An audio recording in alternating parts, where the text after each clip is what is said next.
America, I don't know about you, but I love my new dad, Mauricio Pochettino. Oh, he's magic, you know. And over the weekend, Poch swept into Austin, Texas with his big bowl of lemons, avenged Tim Weah and our Copa conflagration by beating Panama 2-0. Oh, we're all mate drinkers now.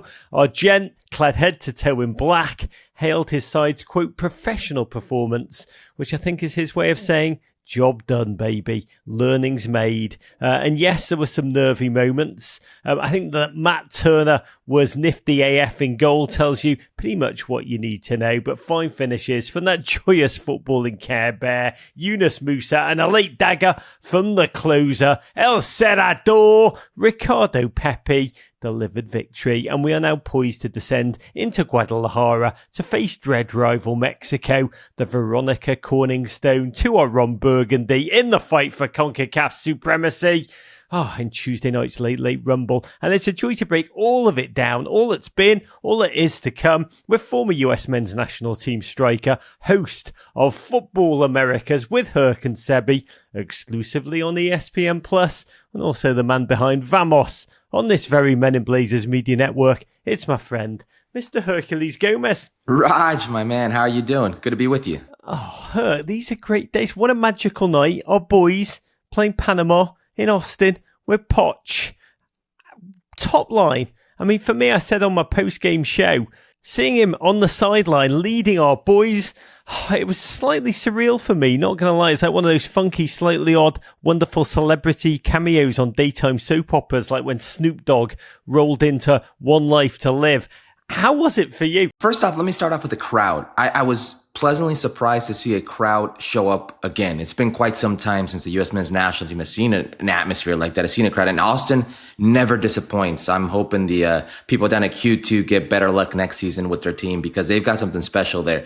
But then what was in the crowd? Like, when's the last time, and I mean this in the best possible sense, we've seen posters of coaches where it's tongue-in-cheek and they're having a laugh at the coach. There are belief posters of Mauricio Pochettino in the crowd as if he's the savior, as if he's Jose Mourinho prime Chelsea in those years. It was insane. Off the bat, that's immediately what I noticed. And you can tell there was an aura about Pochettino in this game. It's like the second coming of BJ Callahan. Is that what you're saying? Let's hope BJ gets a third coming over there in Nashville. They can use it.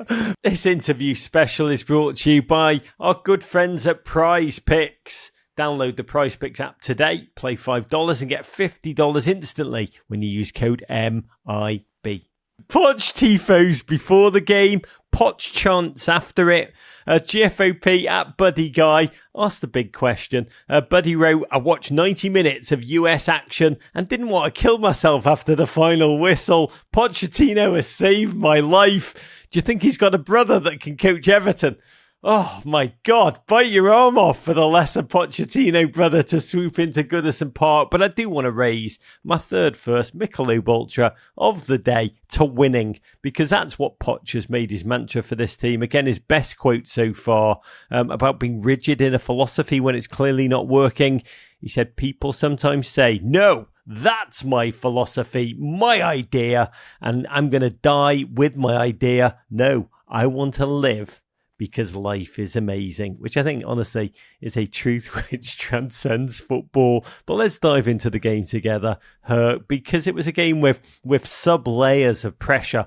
Pressure on these players to impress Poch, pressure on Poch to impress the fans. It wasn't perfect, but this is a process. And let's break down the beats together, look ahead to the Mexico mano-a-mano to come. Let's start with the starting 11. Host of injuries to first-team regulars like Gio Reyna, Tyler Adams, Flo Balogun meant Poch's big picture squad selection was notable for the few surprises it contained. But Lord, did he ever bake a few into his starting 11? The kind of players Poch loves.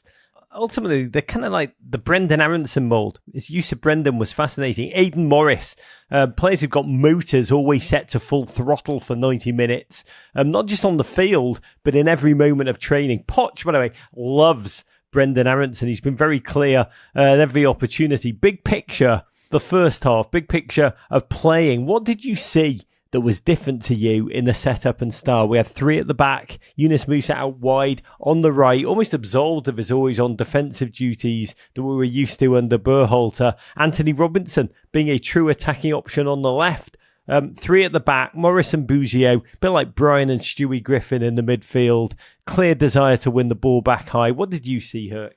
Yeah, exactly what you said. I will add to that tactical wrinkle. There are a few nuances when building out three at the back, when playing in transition, very narrow double 10. So you have Josh Sargent, the 9, and then you have two 10s narrowly underneath, which are Christian Pulisic and Brendan Aronson. Brendan Aronson being the busy fellow, which I could see why Mauricio Pochettino loves that. He's contagious in the best possible sense. And then you have Christian Pulisic playing in that narrow 10 position that really is allowed to roam tactically and influence more of the game. And you saw him not just pushed on the left-hand side and trying to operate there. He was really everywhere. And then Yunus Musah, while he may be out wide, it's still in the midfield and he's got tendencies to come inside. I love what Yunus Musah mentioned about feeling valued about Mauricio Pochettino, because you look at his track record over the years, whether at Valencia or at Milan with Pioli and now with Paulo Fonseca, they may value him and he is a member of the team, but there's a sense maybe in his declarations that he doesn't feel as valued as he once did. And Pochettino knows his track record. Forget Valencia, where he played out wide. Pochettino spoke to him about playing out wide at Arsenal Academy. That's how far back Pochettino did his homework and says, I know who you are. We think of Yunus Musah as this powerful driving midfielder, that can go in, box to box, that lacks that killer instinct in the final third, really lacks that productivity. Pochettino said, no. I remember you out wide. You're very good out wide, and you can pinch in and offer us a build out when we need. I thought that was a brilliant tactical wrinkle there, and the confidence that he gave into Yunus Musah not only produced what I thought was more than a decent game for Yunus going forward. I still think defensively he has his issues, but his first ever U.S. men's national team goal. So I love that. And Anthony Robinson, how many times do we have to echo this man's importance for the U.S. men's national team? He is riding some kind of wave. Go back to my years with the national team, and even before that, the most problematic position for the U.S. men's national team for years was the left back position. There were serviceable left backs, Jonathan Bornstein. There was a DeMarcus Beasley in their time, but nobody would you said this man is not only a great back, but one of the best players on the team. And that's what Anthony Robinson's turned into. So much so that one of the weaknesses that I thought for Anthony Robinson was his overall quality on the ball. These coaches are saying, no. Not only does he have the quality, he's an important piece to this puzzle for us to build out and for us to actually execute offensively. So I thought that was brilliant as well. Yeah, Anthony Robinson, we're all agonizing over whether Christian Pulisic is like world class or elite or whatever. Anthony Robinson, quietly, consistently, is becoming one of the sharpest weapons this US team currently has. It's almost just his countenance. He's very modest. He's very humble. He's very quiet. He's not fussy. It's almost like we're not noticing him. I think we noticed him very much Saturday night, and we will continue to notice him. He will shine for this team under Pochettino. I'm almost embarrassed at how I've not noticed this. Like, how are the best teams in the world seeing this about Anthony Robinson and we're late to the party? Do not forget, before he went to Fulham, Milan was there. He had a failed medical at AC Milan, didn't go through, and then he went to Fulham. And now he's got Liverpool and Man United hot on his trail. Like, there are some world-class scouts that have seen this, and we're just arriving to this party. It's true. It's because he's Scouse American. We Scouse Americans are all underrated, apart from me. By the way, another great Scouse American, Trent Alexander-Arnold, could have been ours. We will talk more very quickly about Anthony a little later in this conversation. But in that first half, it was goalless, but we had chances. Mark McKenzie just failed to make contact off a set piece. Josh Sargent, we'll get to him in a moment. Timo Werner, the close range pivot over the bar. Pulisic snatched at a couple of shots. Clearly hungry in that first half to make his mark. Incredible statistic. Pochettino is the 8th US manager, when you include interims, that Christian Pulisic has played under in his international career. By the way, let me remind you, Gent is just 26. If that's not a sign of the turbulence we've all lived through, I don't know what is. But what's interesting to me is that Poch chose to give the captain's armband not to Christian, but to Tim Ream, 37 years young. I believe a subtle signal to Christian that he doesn't have to do it all, doesn't have to try and do too much as he has done with this US team at times. Almost saying, just focus on your strengths, and there's so many of those. But to be honest, being a vocal leader is not amongst them. Leaning into Tim's massive influence on this team while saying to Christian, I just need you to do what you do best, Herc. And we don't know the inner dynamics of that U.S. men's national team, but oftentimes 99% of the teams that I've been on, the captain isn't chosen by the manager. The captain is chosen by the group, and the manager notices who the group responds to. And I say this in the most respectful way for Christian Pulisic, but I think you hit the nail on the head here. He doesn't have to do everything. And oftentimes we try to shoehorn him into being this vocal leader that he maybe just isn't. And that's okay. You can lead by example, and he's an amazing leader by example. But the group will tell you who the captain is. The group will tell you who they respect. And I think more often than not, we've seen that this group respects the wily veteran in Tim Ream. And that says a lot, because we've been talking about this group being so young forever that we forget they're still young, even though they have experience. And that doesn't just mean footballing experience, but life experience. The one guy who's probably seen it all, done it all there in terms of that is Tim Ream. So the group will pick who the alpha is. Tim Ream, I remember his story. And this goes to a weakness of the squad right now. You captured it. It's young. There is experience, but it's still bloody young, and we forget that. And the problem is the lack of natural leadership.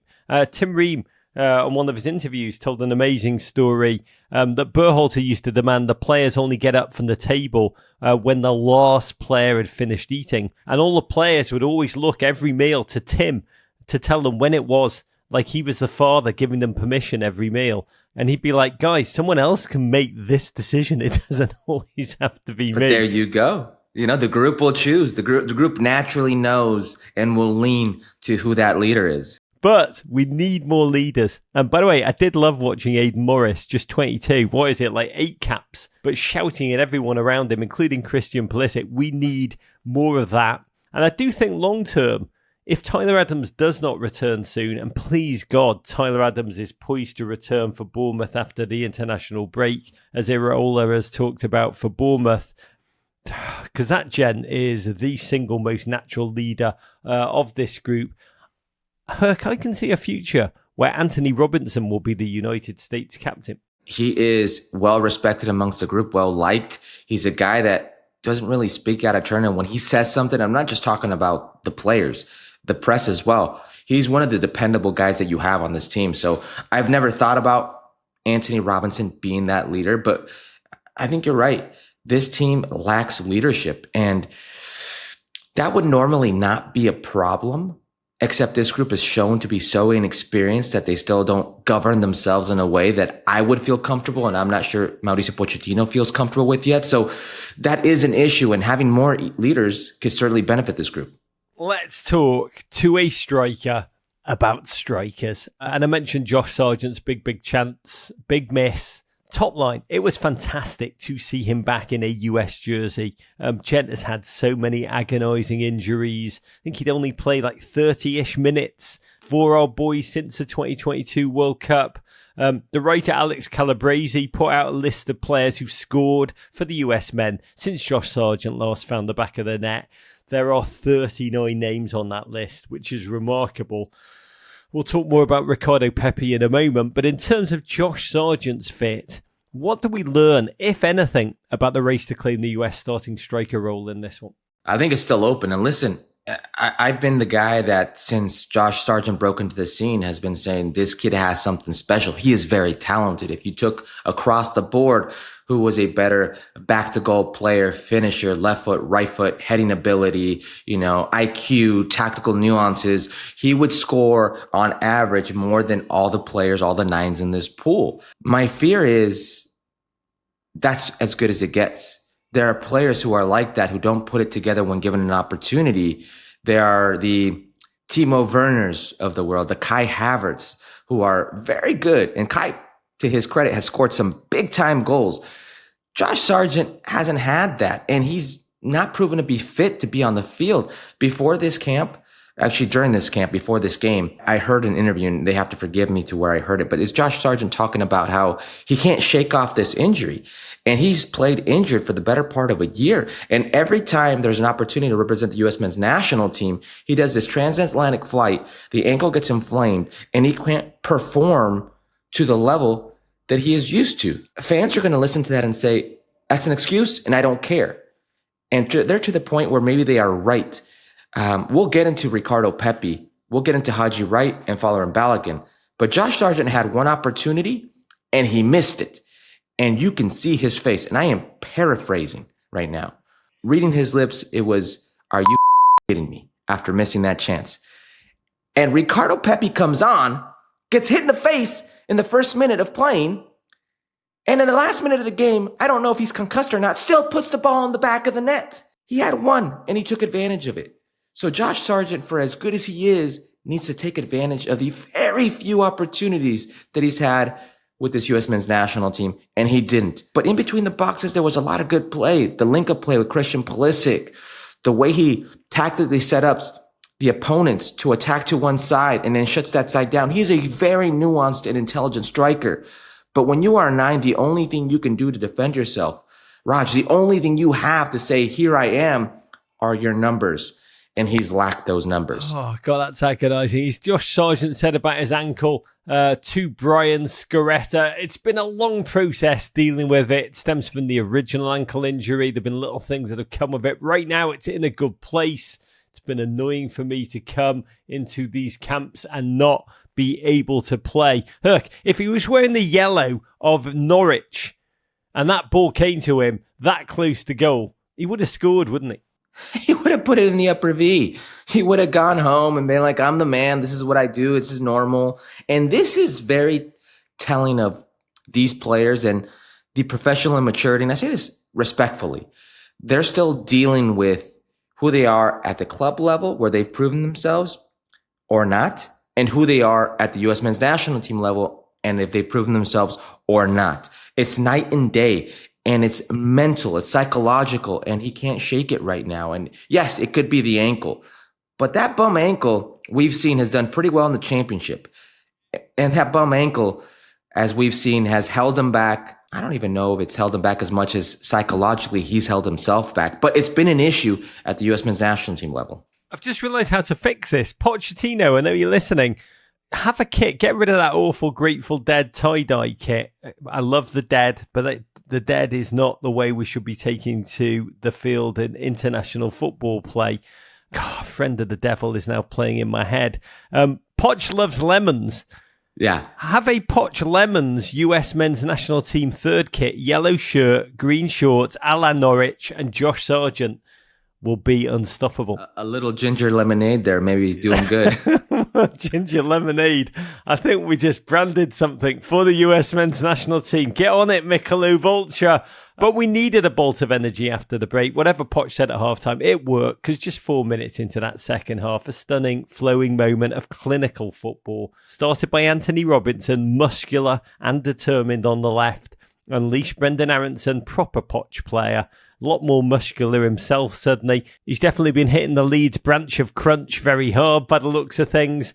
Artfully interchanging with Christian Pulisic, who fed an assist to his fellow Milan teammate Yunus Musah as if it was a mouthful of ravioli al dente.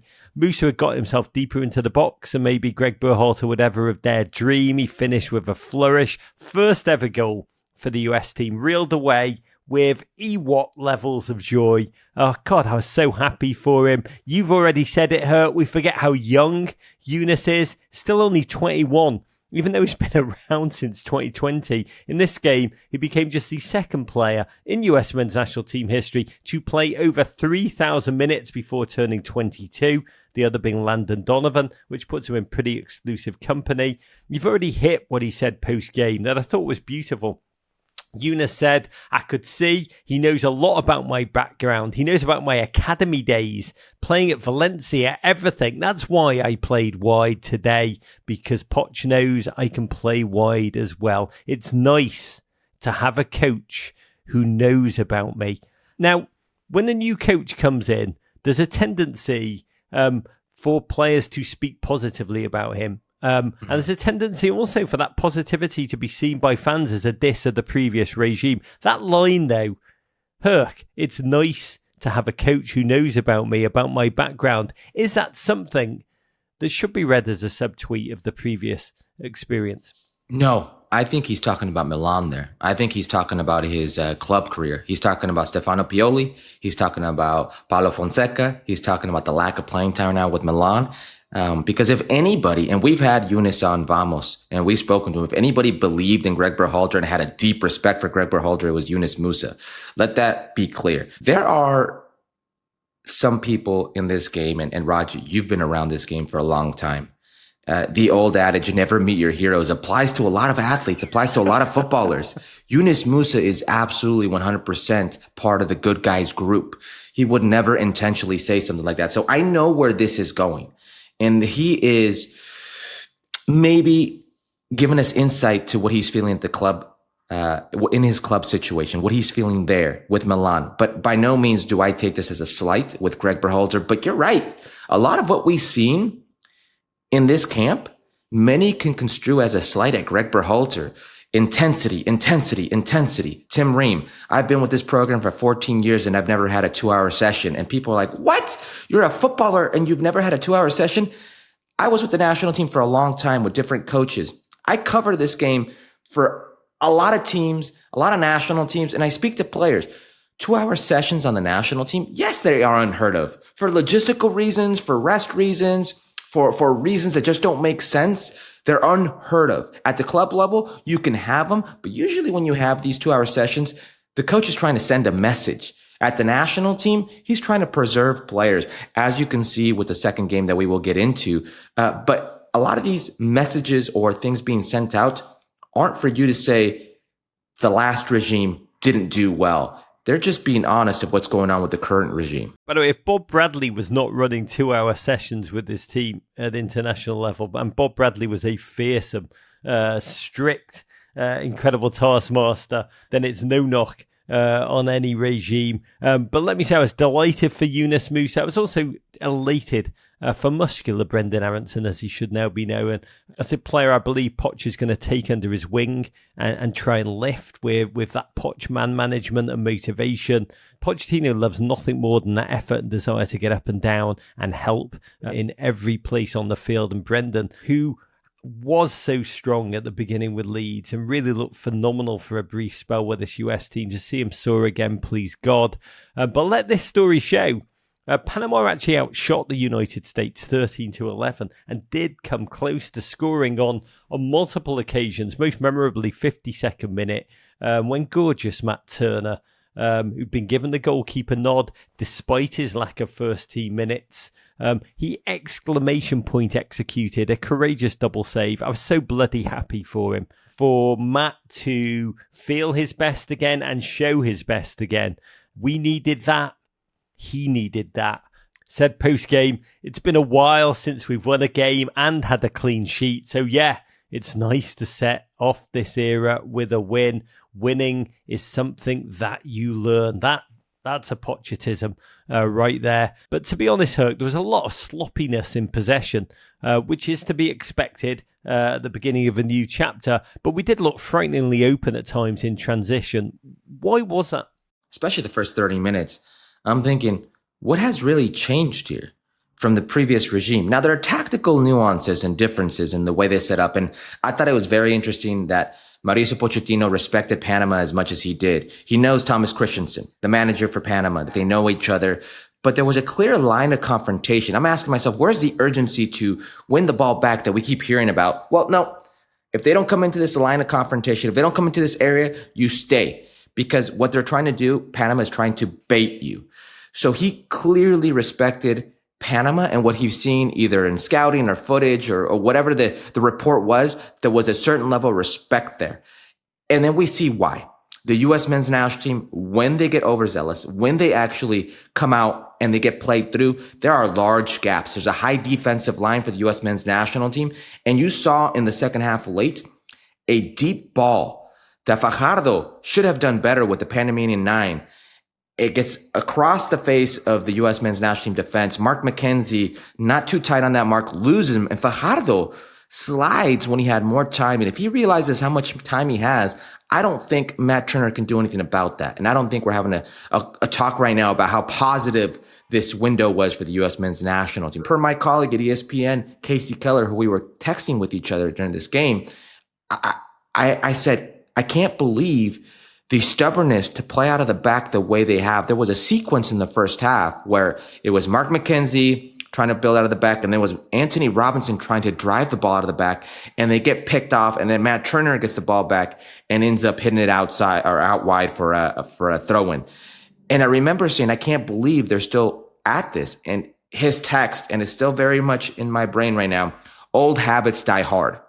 So it's still in their nature to try to do something when they're trying to shake off, because per Pochettino, he likes to live. Living is amazing. You know, life is good. That was one of those moments where get the ball out, you know, play to your strengths, and they couldn't. So Panama, give them credit, did very well in between the boxes and driving play to certain sectors to be difficult to deal with. But it certainly was a case of, am I seeing the same type of game that I did under the previous regime? And I will just echo my colleague. It looked like those habits did die hard. Old habits die hard. I'm hearing life is life in my headphones at the same time, which I'm sure Pot should start playing as the last song the players listen to, like Maradona warming up for Napoli before they take the field, because it was wobbly, it was sloppy down the stretch in garbage time, disjointed friendly fare as the substitutions flowed in and out, broken game. We needed a goal so we could exhale, and we got it late, 94th moment. Another joyous sight. Had you right, set it up. Ricardo Pepi, a player, just to be fully candid, I think Herc and I both adore. He nutmegged home his fourth international goal, scored just in Austin alone. I do believe if the US only played games in Texas soil, Pepi would be Lone Star Haaland. And I was so very happy for him on this night. His family there en masse, feeling the joy of showing this new manager that he matters, that he can be counted on. Still, another one, such a young kid still.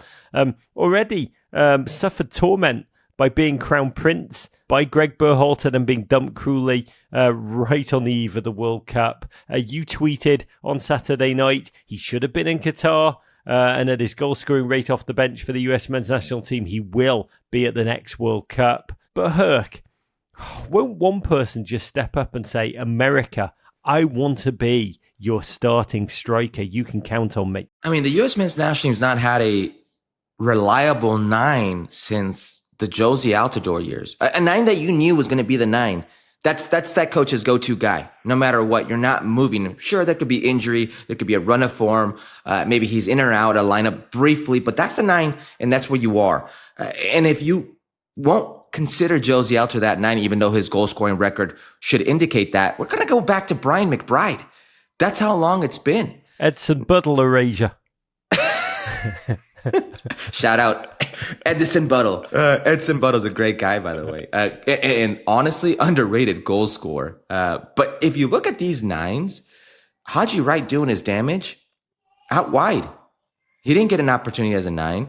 You know, Josh Sargent couldn't put it away as a 9. Fowler and Balogun has had multiple opportunities at the 9 position. And I almost feel bad for Ricardo Pepi. People use his club situation as well, you see, he's not even a starter in the Eredivisie.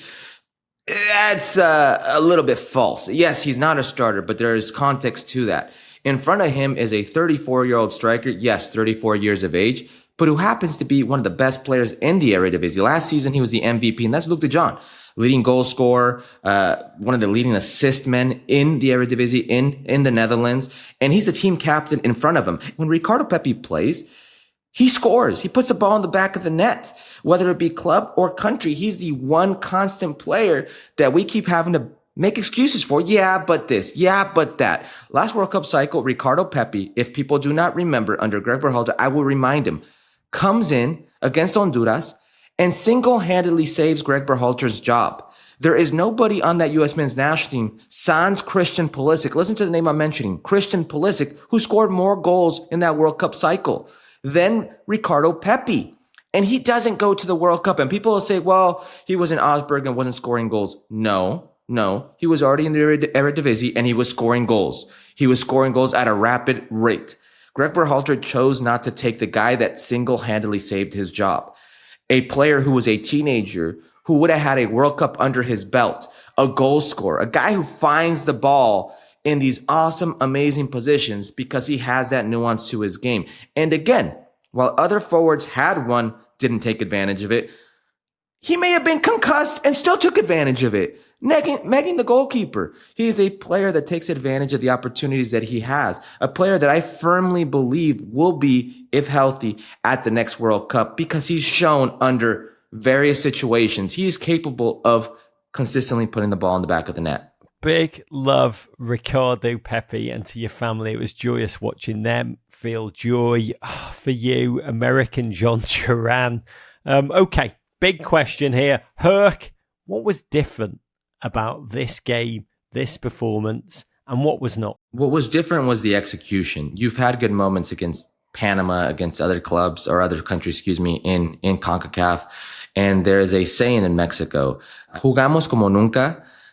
We played like we've never have. Y perdimos como siempre. But we lost like we always do. That wasn't the case here. That wasn't the case here. You have these things where you're like, oh, this is different. And then you capitalize, you execute. It's the 93rd minute. And then it's like the foot's on the throat. We have to put this away. And you have the ability, regardless of the changes, to put it away. You have certain things that make you feel belief for change. The 3 center back situation, how Anthony Robinson's flying down the left-hand side, the narrow double tens and Christian Pulisic, and a Brendan Aronson that I thought was very clever. If you look at the first goal, where Christian Pulisic gets the ball, I want you to go back and watch this footage. Those of you listening, look at the footage of Brendan Aronson, check both shoulders, look exactly where he is on the field. He's inside the box, gets the ball from Christian Pulisic, knows that Christian Pulisic is going to want this ball into space, and cleverly play this ball into space. The weight of the pass was perfect. That leads Christian Pulisic into delivering the Yunus Musah goal. There are certain movements and things that Brendan Aronson does that go unappreciated. People see Brendan Aronson and think, he's a runner. He's just a busy guy. That's his strength. No, he is smart. He's got a lot of IQ to that game. And the biggest thing that I've seen with a lot of these players, and maybe this isn't Pochettino, but their current situations, is belief. It shouldn't have been intensity. The word of the week or the camp was intensity. I believe it should have been belief because a lot of these players are believing in themselves again, and they're doing things. Brendan Aronson was one of the most reliable players during World Cup qualifying for Greg Berhalter. He really was. And then he fell off after that. He's getting back to that. So there's a sense of belief in the way these players are playing and the way they're implementing the system for Mauricio Pochettino. That is one. What I think this team still needs to be careful with is better teams are going to punish you. Panama wasn't able to punish you in the way that better teams will. If you allow Panama to play through you in the way they did in that game, imagine what a Spain, Argentina, or forget that, a good team, a well-coached team with really good, consistent players. They're going to hurt you and make you pay for that. And we've seen that this team is not as good when they have to chase the game. This team needs the spaces afforded to them. So if you close it down, those spaces, it's going to hurt this team. Those are things that I've seen in this window. Come back, Tyler Adams. I love your motifs about intensity, about belief and hope. I also like the phrase, Brendan Aronson, he's a busy guy. God, I'd bite your arm off to be a busy guy. I mean, I couldn't agree more. We've got to almost calibrate our own expectations here. This was work in progress stuff. Football, there was honestly, I think J-Dubs texted me this during the game. Football was hard to live up to the actual build-up our weight of expectations. I love that on this night, Saturday night, the team lived up to Poch's other mantra of just find a way to win, baby. That's how you develop a winning mentality. To me, what mattered was not losing.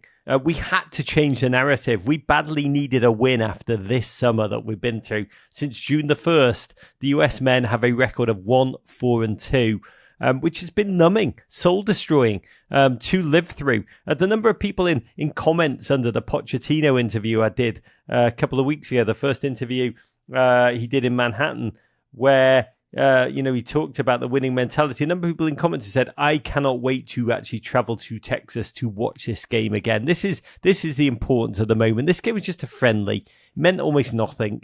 But to lose or draw would have been so deflating, such a dispiriting way to start for a fan base. We've suffered so much. We need rays of light to start shining through the darkness with the World Cup 20 months away. We need to believe what you've just said, Herc. We can believe. Change is going to take a few camps, people. We move to Tuesday night. Poch's misadventures in Concacaf continue. So let's talk quickly about the Mexico game in Guadalajara, Tuesday, 10:30 p.m. Eastern Time on a school night on TNT. I'll actually go live with the great Ali Bedoya on YouTube at the final whistle. But first, yesterday, Poch sent home Christian Pulisic, Ricardo Pepi, Weston McKennie, Zach Steffen, Marlon Fossey back to their teams, which is kind of couched as an attempt to manage their minutes and also start the negotiation of that international team, club team relationship management dance on a good note. What do you make of it, Herc, when you heard that news? What does it say to you? Because we already have a squad depleted by so many injuries. This is now essentially a second string squad, largely. We'll face up to dread rival Mexico, albeit Mexico just blew a 2-0 lead at home to La Liga side Valencia, who essentially played a B team of their own.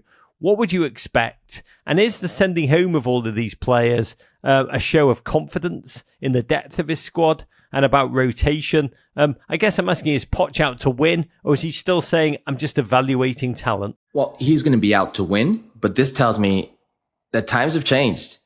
The U.S. men's national team program doesn't respect Mexico like it once did. If they really feared for Mexico, if they really thought this was how it happened back in the day, where it was a little bit more competitive, these players wouldn't have been sent home. Raju and I were texting with each other when we saw the lineup of the first game, and I saw Christian Pulisic was starting this game, and I said, hold up a second. I remember Pochettino saying, we need to take care of him. So you're telling me you want to take care of him by choosing out of Panama and Mexico, the game that he should play is Panama? Interesting. So now you're in a situation where, count it, 8 starters, legitimate starters, aren't going to be available. 8 legitimate starters. That tells me not only have times changed, but the priorities for the U.S. men's national team have changed. And I don't know if they're too far off here. Mexico doesn't really scream antagonist, protagonist, rival at the moment. And that should be scary for Mexican fans. That should be scary for the Mexican program. Valencia is a team in La Liga, yes, who came down to Mexico because they desperately need funds. They were paid $500,000 to go to Puebla, a 15-hour trip to Mexico City, then drive out to Puebla to trot out their B team. The third string goalkeeper played. They blew the Mexican national team a 2-0 lead, a very fortunate lead. And for large stretches of this game, albeit a alternate lineup for Mexico, for large stretches of this game, they were outplayed. And when Javier Aguirre realized, the Mexican national team manager, we may lose this game, there's a saying in Mexico, toda la carne al asador. Let's throw all the meat on the grill. We got to get this going. And literally did everything in his power. Raul Jimenez, Edson Alvarez, all the big guys, get on the field. We need you. We can't lose this game, to manage and salvage a draw. And what many down south are saying, a draw with a taste of defeat. It's not so great times right now in Mexico, and they're going to play in Guadalajara. Oh, and by the way, they didn't just do this against one of the worst teams in La Liga facing relegation. They didn't just do this in Mexico. They did it in Puebla, took it to one of the highest elevated cities in Mexico. So the Spaniards dealing with elevation and still took it to them. It's uncharted territory right now for the Mexican national team and their fans. There's a certain displeasure when it comes to the Mexican national team. This stadium is a unbelievably historical stadium, big stadium, El Estadio Cuauhtémoc. And the ticket sales were so low, Raj. At one point, they said, open the gates, let everybody in. Who wants to come in, let them in. We can't be embarrassed this way. And as full as it got, not too full, it was due to them opening the gates and letting just fans come in. That won't be the case in Guadalajara. The U.S. men's national team is a draw for Mexican fans, and they're going to show out, but fans aren't pleased with their team. About the 60th minute of this game in Puebla, the fans were doing ole, ole in every Valencia touch. The last time I played against the Mexican national team in Mexico was our 1-0 win. 72nd minute, I recall ole, ole after every touch for the U.S. men's national team. Fans aren't pleased with the Mexican national team right now. So I don't think it matters who plays for the U.S. It's going to be a battle for the Mexican national team. That game, August 15th, 2012, was actually the last time we played Mexico in Mexico in a friendly. US earned that 1-0 victory, a famed 1-0 victory under Jurgen Klinsmann. Still, our only win in Mexico in any competition. Another incredible reality. The United States men haven't played a game outside of our own nation since last November, so this travel experience alone will be good. Tell us what's going to happen as we face up to Mexico. A bit like Nicole Kidman trying to push poor Selma Hayek. Mexico, under Javier Aguirre, under their own, new-ish manager, seeking redemption, seeking transformation narrative of their own. And what will be the final score, Herc? Ooh, what's going to happen is going to be very interesting. You know what I loved about Mauricio Pochettino? We saw this nuance with the three center backs and Anthony Robinson flying down the left-hand side.